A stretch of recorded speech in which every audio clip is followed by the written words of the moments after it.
Nóel, þú ert hérna á Akureyri. Hvernig horfir á Káa? Tengirðu sterkt við þetta sem eitthvað uppeldisfélag? Já, ég geri það. Þetta er svona, ég myndi segja að þetta væri svona mitt uppeldisfélag. Því ég er bara búinn að vera hérna á sumrin alltaf. En ég tengi rosalega sterkt við þetta bara á mjög marga vini hérna og þekki svona sem næstu alla hérna og hef alltaf spilað þetta á sumrin. Þannig að þetta er eiginlega mitt uppeldisfélag. Þá kemur með eina erfiða, hvort er það Káa eða Álaborg? Úff, þetta er erfitt sko. Ég er búinn að vera í Álaborg bara síðustu 6 ári núna bara. Get eiginlega ekki svarað þessu sko. Því ég elska bæði félög sko, þannig að ég get eiginlega ekki svarað þessu. Þú ert núna að spila úti í Danmörku og hefur verið að gera það svona á þínu ferli. Sérðu fyrir þér á einhverju tímapunkti að spila með Káa? Já, það er alltaf eitthvað sem kitlar og segir mann að maður verður að spila þetta einhvern tímann sko. Og mér langar það virkilega einhvern tímann og hún bara gerist einhvern tímann. Ertu búinn að horfa á okkar gamla klippur að pappa þínum skjóta handbolta í húsinu hérna bakvið? Já, hann er búinn að sýna mig það. Okkar YouTube klippur hérna. Ég er búinn að sjá það og það er stórt og glæsilegt. Talandi um það, ég hef einhvern tímann áður spurt út í það, en af hverju ertu ekki handboltamaður en maður spurði bara beint út í það? Sko, þetta er alltaf, ég var alltaf valinn í akademíu hérna úti bara þegar ég var 13 ára. Mætti þar og byrjaði að æfa hérna 4 til 5 sinnum á viku og svo var handboltinn alltaf hliðina bara í 2 sinnum á viku.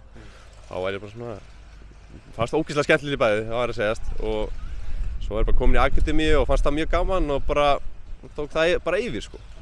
Svo það var erfitt að yfirgefa handboltann. Og var það bara 13 ára þá hættur í handboltanum? Já, 13-14 ára cirka, í 14 úti. Hvaða stöðu varstu í handbolta? Ég var á miðjunni, að dreifa boltum. Ég var náttúrulega ekki eitthvað það hávaxinn sko. Þannig að ég var bara að dreifa boltum hægri vinstri og svo voru einhverjir stóri skittur hérna hliðina á mig svo voru að gera mörkin sko.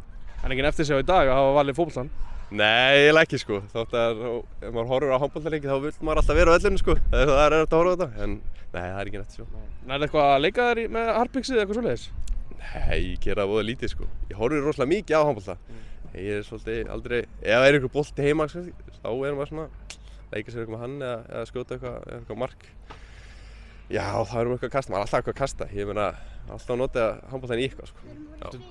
Dullur að mæta á leikina sem pabbi þinn er að stýra? Já, sko, þetta er náttúrulega einn og hálfur í burtu frá Álaborg sko. Þannig að ég horfi alltaf á alla leiki sem eru í sjónvarpinu en það er þetta að mæta, sko, þetta er langt í burtu en ég reyni alltaf að mæta á 1, 2, jafnvel 3. Hvernig ertu með eins og Káa-leiki í fótboltanum? Horfir þetta allt?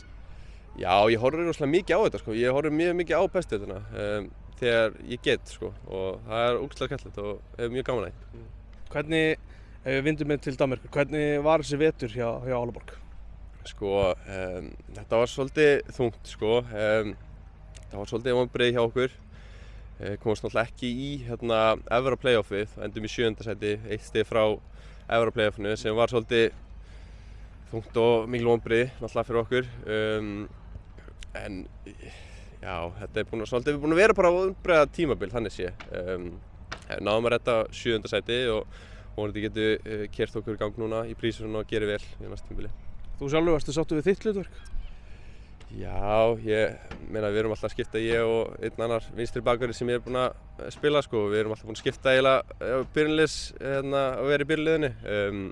Heilt að spila mest og sem mest sko. Þannig að já, ég bara stefnu að spila bara sem mest sko. Var eitthvað samtal, áður en farið frí? Það er næsta tímabili, við ætlum að vera nærði að fara upp eða jafnvel fara upp?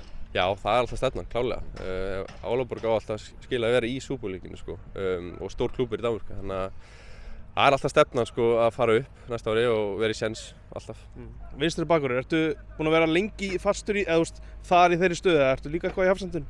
Sko, ég er búinn að vera hafsend og vinstri bakvörður, mest í vinstri bakvörðinu sko, það vantaði eitthvað meiðsli inn á miðsvæðin eða hafsendastöðunni, þannig að ég fór þar inn, listið þar.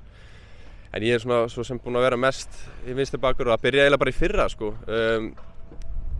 Sko prísísonu fyrir síðasta tímabil í Súperlíkinni. Þá var þjálfarinn þar bara setti mig á vinstri bakvörðinn og var að prófa það eitthvað. Fannst mér ekki alveg klár í að vera hafsend. Setti mig þar og ég bara tók það, ég er bara góður sko. Og síðan ég bara bætt mig þar og já, svo er ég hér enda þá, bara í vinstri bakvörðinn. Hvort er skemmtilegra? Þetta er erfitt sko, Sko, ég veit það ekki alveg. Þetta er bara, ég veit ekki, náttúrulega miklu meiri með fram á við þegar þú ert bakverður, sko. Það var líka að hlaupa meira, sko, ég ætla ekki að ljúga. Þannig að, já, ég veit ekki, þetta er erfið spurning. Bara, þú veist, framhaldið hjá Álaborg, er einhver spurning hvort að þú mögulega færið set í sumar, einhver svoleiðis vangaveltur? Nei, staðan er bara núna, ég er bara í Álaborg og hugsa næsta tímabil og ætla að vera bara stór partur af því að vonandi fá Álaborg upp. Þannig að það er ekkert að pæla í því núna. Pæli bara í Álaborg og að ég ætla að spila. Ertu með eitthvað svona lengri tíma drauma, þú veist hvað langar það að gerist á næstu 2, 3, 4 árum? Já, það er auðvitað bara að fara út í einhverja aðra deild, vonandi bara eitthvað stærri en Álaborg, sko. Ég er opinn fyrir mjög mörgu og þetta draumur er bara að fara í bara topp 5 deildir, sko. En maður er bara að sjá, það er kannski nokkur skref þangað og já, ég er bara svo sem opinn fyrir öllu fyrir næst komandi árum, sko. Þú hefur hlutið af yngri landsliðum núna í U21. Það er svona smá uppsveifla aftur eftir erfiða byrjun í undankeppninni. Hvernig var einmitt svona í síðasta glugga að spila á móti Frökkum bara í nokkuð svona jöfnum leik, þannig? Já, eins og segja, þetta byrjaði svona smá þungt fyrstu 2 leikina þarna móti Eistum og Færum heima. En við erum svona nokkuð veginn búin að komast á strik aftur og fengum fín úrslit á móti Sviss og næstu búin að ná jafntölu móti Frökkum og ég ætla að segja að geða spila móti Frökkum náttúrulega. Mjög nálægt því, gráðlega nálægt því að fá jafntölu þar en það er náttúrulega geðveikt að spila fyrir landsliðið og geta spila móti svona stóra þjóðir og já. Ein blind spurning, á móti Frökkum var leikmaður Lilla að spila, Bouatti, sem valdi svo að spila með Marokko.